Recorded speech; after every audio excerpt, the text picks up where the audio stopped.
l'évolution de l'espèce humaine, ou encore comme appelé par Freud, la deuxième blessure de l'humanité. Cette théorie permet d'expliquer les ressemblances entre les différentes espèces, mais également le développement d'organes très complexes au sein du corps d'organismes vivants. Ce sujet est très sensible, et donc je vais ici porter attention à ne pas donner des informations mal interprétables. Mais je pense qu'avant tout, un avant-propos sur qu'est-ce qu'une espèce et qu'est-ce que l'évolution s'impose. Et pour cela, je vais le faire en dessin.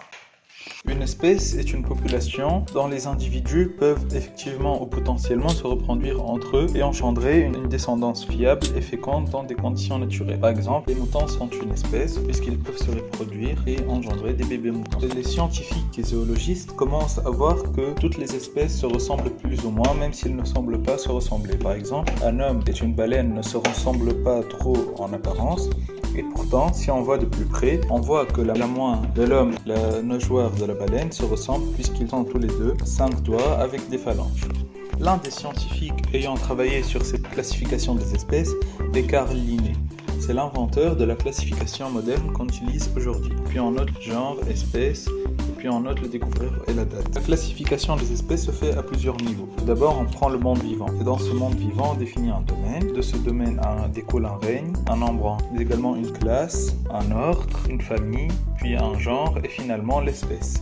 On classifie les espèces selon leur ressemblance en certains caractères anatomiques ou morphologiques. Exemple, la fleur et le chat ne se ressemblent pas beaucoup, mais le chat ressemble beaucoup au lion, c'est-à-dire qu'il a beaucoup de caractères communs avec le lion. Dans la classification, on notera alors le chat plus près du lion que de la fleur. Un autre scientifique ayant travaillé sur la classification des espèces est Georges Cuvier. Georges Cuvier est l'inventeur de la paléontologie, c'est-à-dire l'étude des fossiles. C'est l'un des premiers à constater que les espèces disparaissent. C'est la théorie du catastrophisme. Un autre scientifique qui a travaillé sur ce sujet est Jean-Baptiste Lamarck. Jean-Baptiste Lamarck est un botaniste et zoologiste. C'est l'un des premiers à s'intéresser à la théorie de l'évolution des espèces. Il crée cette théorie qu'il appelle le transformisme et c'est lui également qui popularise l'usage des arbres phylogénétiques. Les arbres phylogénétiques sont une représentation graphique de la classification des espèces. On place les espèces ayant beaucoup de caractères en commun, très proches les unes des autres. Il y a peu de branches qui les séparent, mais ceux qui ont peu de caractères en commun sont très loin les uns des autres et beaucoup de branches les séparent. Ça, c'est comment moi je le fais, et ça, c'est comment il est fait quand c'est bien fait. Charles Darwin est l'un des fondateurs de la théorie de l'évolution. Pour bâtir cette théorie, il a parcouru le monde pour observer les différentes espèces et noter leurs ressemblances et leurs différences. La théorie de l'évolution de Darwin-Wallace, qu'est-ce que c'est? Eh bien, c'est simple. Prenons un environnement donné. Dans cet environnement, supposons qu'il y a des lions. Si, par hasard, un des lions naît plus gros et que dans cet environnement, il n'y ait pas assez de nourriture pour tous les lions, eh bien ce lion-là aura un avantage sur les autres et pourra aisément se procurer de la nourriture et ainsi se reproduire et avoir une descendance viable. C'est ce qu'on appelle la compétition malthusienne. Ainsi, dans cet environnement-là, il y aura de plus en plus de lions gros qui existeront. C'est de la sélection naturelle. Cette théorie de l'évolution permet d'expliquer la diversité des caractères, mais aussi la ressemblance entre les différentes espèces. Prenons maintenant le cas d'une espèce qui serait séparée en deux groupes. Le groupe 1 et le groupe 2 évolueraient alors différemment, puisque c'est le hasard qui confère les capacités aux individus, qui eux, par reproduction, le confèrent à toute l'espèce. Les différences seront alors tellement grosses au bout de milliers de générations que ce ne sera même plus la même espèce. Je pense que vous voyez où je veux en venir. Si nous constatons qu'une espèce A et une espèce B se ressemblent fortement, mais que leur différence n'est que minime, on peut alors supposer, d'après cette théorie, qu'il y a une certaine parenté entre ces deux espèces et qu'ils descendent en fait de la même espèce. On peut alors tracer un immense arbre phylogénétique en forme de cercle allant jusqu'au dernier ancêtre de toutes les espèces, LUCA, Last Universal Common Ancestor. Bon, et l'homme alors dans tout ça?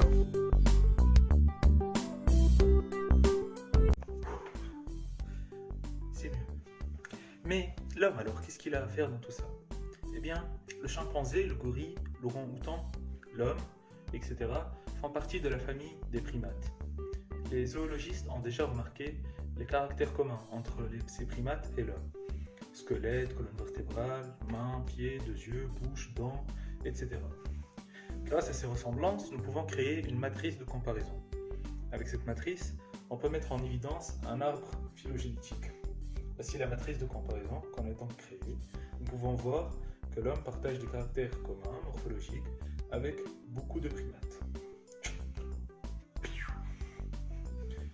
Voici l'arbre phylogénétique qui en découle. De plus, avec le développement de la recherche génétique, on a pu se rendre compte que le caryotype du chimpanzé est celui qui ressemble le plus au caryotype humain. 24 chromosomes, plus ou moins de la même forme. En fait, d'après l'analyse de l'ADN du chimpanzé et de l'homme, on trouve qu'il y a exactement 4% de différence entre les deux ADN. On peut ainsi estimer que l'homme et le chimpanzé ont un ancêtre commun datant d'environ 70 millions d'années. Mais c'est beaucoup trop loin. Nous ne pouvons pas expliquer l'évolution de l'homme à partir d'un ancêtre commun d'il y a 70 millions d'années. Et avec le chimpanzé, je veux dire, entre l'homme et le chimpanzé, il y a beaucoup de différences. Eh bien, en fait, grâce à la paléontologie, c'est-à-dire l'étude des fossiles, on a réussi à trouver de vieux squelettes appartenant à des espèces très proches du règne de l'espèce humaine. On a ainsi un genre qui s'est créé à partir de ces squelettes, le genre Homo. Il y a l'Homo habilis, l'Homo erectus, l'Homo floresiensis, l'Homo sapiens neanderthalis, l'Homo sapiens sapiens cro-magnon, l'Homo sapiens sapiens simple. Et on a même réussi à trouver des squelettes plus vieux qui n'appartiennent pas au genre Homo, mais qu'on soupçonne d'être des ancêtres du genre Homo, comme Tomaï, daté d'il y a 7 ou 6 millions d'années, qui a cette tête-là, c'est-à-dire une face plate, des petites canines, un petit cerveau. On a également Abel et Lucie, datés d'environ 3 à 4 millions d'années. Quand on voit la distribution des fossiles du genre Homo et de ses ancêtres sur le globe, on voit très bien que les plus vieux sont essentiellement basés en Afrique, comme on peut le voir sur cette carte. Mais alors, on peut se demander comment, à partir de l'Afrique, le genre Homo a réussi à coloniser toute la planète.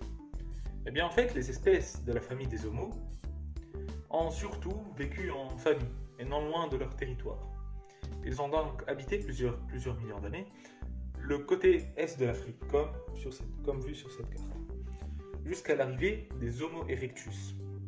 On en retrouve en Afrique, en Asie, en Europe. Mais alors, comment à partir de l'Afrique, le genre Homo a pu parcourir toute la planète? Eh bien, en fait, les espèces de la famille des Homo ont surtout habité en famille et non loin de leur territoire, jusqu'à l'arrivée des Homo erectus. Cette espèce-là, on en a retrouvé partout, en Afrique, en Asie, en Europe. En fait, c'est eux qu'on soupçonne d'être à l'origine de l'expansion des humains dans le monde à partir de l'Afrique. Mais alors, comment ça s'est passé? Eh bien, c'est simple. On peut le voir à travers ce schéma. Ce que vous voyez en point rouge, c'est où on a trouvé les squelettes des Homo erectus. Et où vous voyez en vert, c'est les anciens genres Homo ou leurs ancêtres. Mais comment cela s'est-il fait? Eh bien, à partir des endroits où on a trouvé les squelettes des Homo erectus, on peut concevoir un chemin d'expansion de l'espèce Homo erectus à travers le globe, comme vous pouvez le voir par ici. Eh bien, à travers la connaissance de ces lieux, on peut supposer qu'il y a environ 1 million d'années, les Homo erectus se sont petit à petit séparés en 3 groupes. Les premiers sont partis vers le nord de l'Afrique, les seconds sont partis vers l'Asie, et les autres sont restés sur place. Cette séparation fait que les espèces ont évolué chacun de leur côté, ce qui explique notamment que plusieurs espèces du genre Homo vivaient à la même période, notamment l'Homo heidelbergensis en Europe du Nord, l'Homo neanderthalis en Europe, l'Homo sapiens en Afrique, l'Homo floresiensis en Asie. Pour conclure cette vidéo, il faut bien se rappeler que l'espèce humaine, ou Homo sapiens sapiens, est le résultat d'une évolution de plusieurs millions d'années, comme les autres espèces. Nous sommes encore en pleine évolution, et notre patrimoine génétique entre notre vie nous vient de beaucoup plus loin. C'est incroyable. Nous avons la responsabilité de conserver ce patrimoine génétique qui est en nous et qui est en chacune des espèces vivantes sur notre globe. Merci.